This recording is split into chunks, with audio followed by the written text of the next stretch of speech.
नमस्कार सभी को। आज का मेरा विषय भारत की कला और संस्कृति पर आधारित है।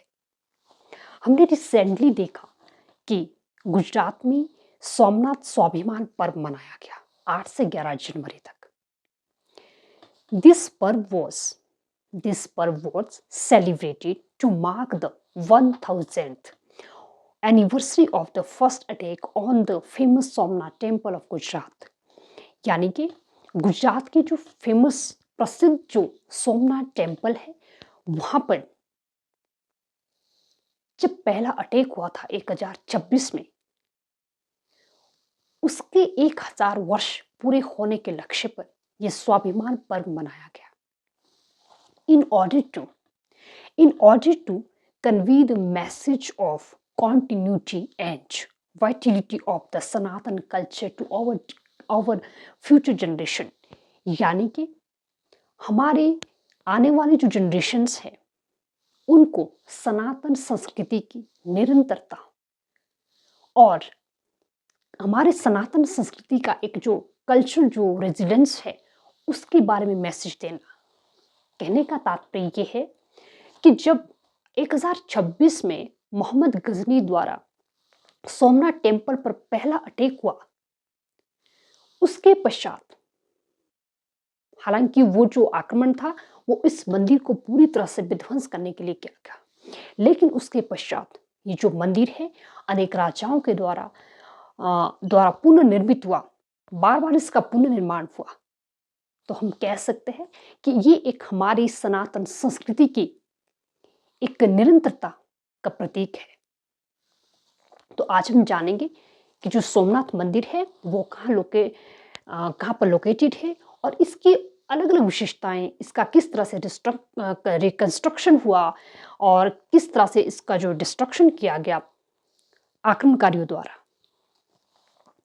Somnath temple is considered the first of 12 sacred jyotirlinga of Lord Shiva, यानी कि भगवान शिव के जो 12 ज्योतिर्लिंग है उनमें से जो पहला ज्योतिर्लिंग है वो सोमनाथ को माना जाता है। And this temple is dedicated to Lord Shiva. भगवान शिव को ये समर्पित प्रसिद्ध हिंदू मंदिर है। And it is located at, अगर हम इसकी लोकेशन की बात करें, located at Prabhas Patan in Gujarat at the confluence of river Kapila, Hiran and Saraswati where they meet the Arabian Sea। यानी कि ये जो 3 नदियां हैं जहां पर ये तीनों जो मिलती है, जो कि अरेबियन सागर में ये तीनों मिलती है, वहां पर जो है सोमनाथ मंदिर जो है स्थित है। अब हम थोड़ा इसके हिस्टोरिकल बैकग्राउंड पर आते हैं कि कैसे कैसे इस टेम्पल को कंस्ट्रक्ट किया गया और कैसे कैसे जो है इसका डिस्ट्रक्शन हुआ।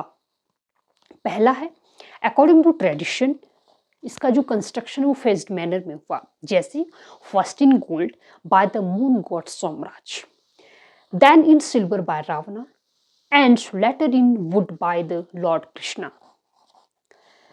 रिकंस्ट्रक्शन, जैसा कि मैंने अभी बताया, the first attack in 1026 AD by Mohammad Ghazni. Mohammad Ghazni ने पहला आक्रमण इस मंदिर पर किया।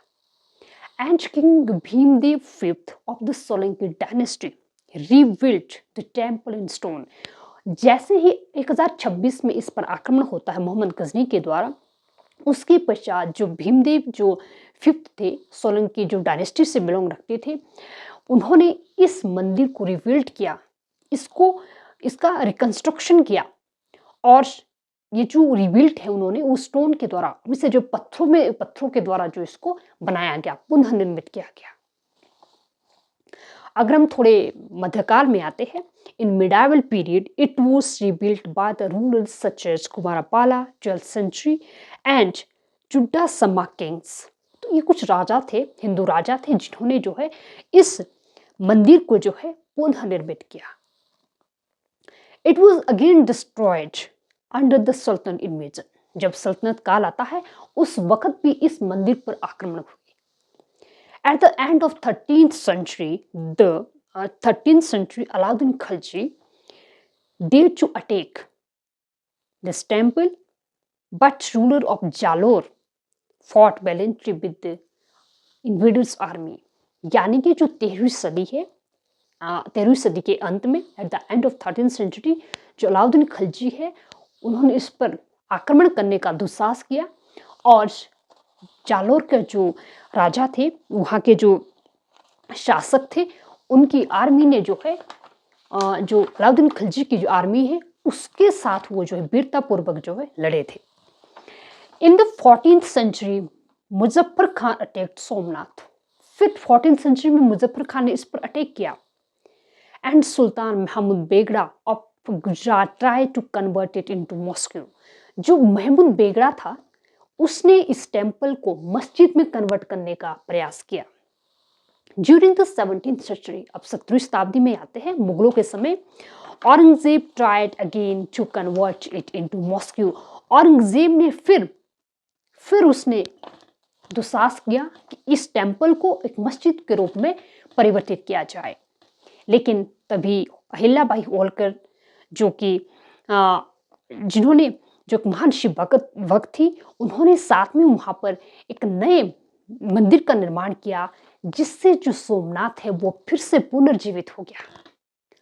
तो ये जो एक दौर था डिस्ट्रक्शन और आपका जो एक कंस्ट्रक्शन यानी कि आपका रिबिल्डिंग का जो एक दौर था, इससे हमें ये संदेश मिलता है कि आक्रमणकारियों ने भारत की जो संस्कृति है, सनातन संस्कृति है, हमारे जो आस्था के केंद्र है प्रसिद्ध सोमनाथ टेम्पल को अनेकों बार उसको विध्वंस किया और उसको मिटाने की कोशिश की।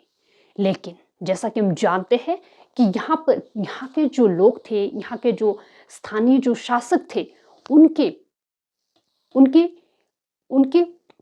श्रम के कारण, यानी कि उनकी जो आस्था है वो इतनी गहरी थी कि उन्होंने इस मंदिर को जब इसको तोड़ा गया तब उसको जो है पुनर्निर्मित किया। और तभी आज जो सोमनाथ मंदिर है आज हम सबके समक्ष आज भी जीवित है। अब हम थोड़ा इसके आर्किटेक्चर फीचर पर जानते हैं।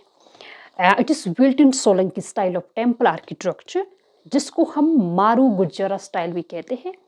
अगर हम इसके फीचर की बात करें तो लॉफ्टी शिखर, स्टोन कार्विंग हमें देखने को मिलेगी एंड ग्रैंड गर्भगृह, जहाँ पर जो है शिवलिंग को जो है रखा गया है।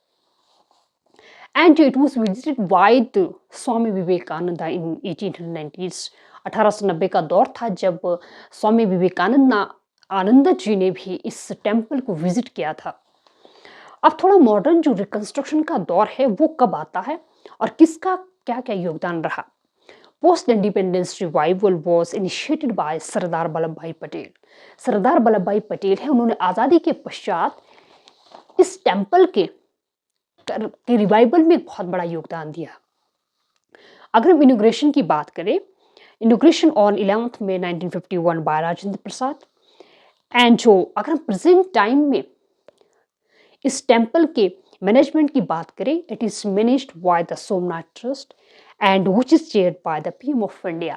जो सोमनाथ ट्रस्ट है उसको जो है उसका जो it is chaired by the prime minister of India. उसके जो अध्यक्ष है वो भारत के प्रधानमंत्री है। तो आज मैंने इस लेक्चर के माध्यम से मैं यही बताना चाहती हूँ कि किस तरह से जो एक हमारे जो आस्था के केंद्र थे, हमारे मंदिर थे, उनको गुलामी के दौर में किस तरह से तोड़ा गया, किस तरह से उनको विध्वंस किया गया उनका। लेकिन इसके बावजूद भी हमारे जो रूलर्स हैं, यहाँ के जो देशभक्त लोग हैं, उनके अथक प्रयासों के कारण ये मंदिर आज भी जीवित है, जिसका सबसे प्रत्यक्ष प्रमाण प्रसिद्ध सोमनाथ मंदिर है। आज मैंने सोमनाथ मंदिर के लोकेशन कहाँ पर है उसके बारे में बात की मैंने, और किस तरह से और कब इस पर आक्रमण हुए, किसने इस पर आक्रमण किया और कैसे इसको रिबिल्ड किया गया, एंड जो इसका आर्किटेक्चर जो फीचर्स है वो क्या क्या है, और जो मॉडर्न कंस्ट्रक्शन है वो किनके द्वारा किया गया। आज का जो मेरा लेक्चर है वो यहीं पे समाप्त होता है। थैंक यू सो मच और नमस्कार।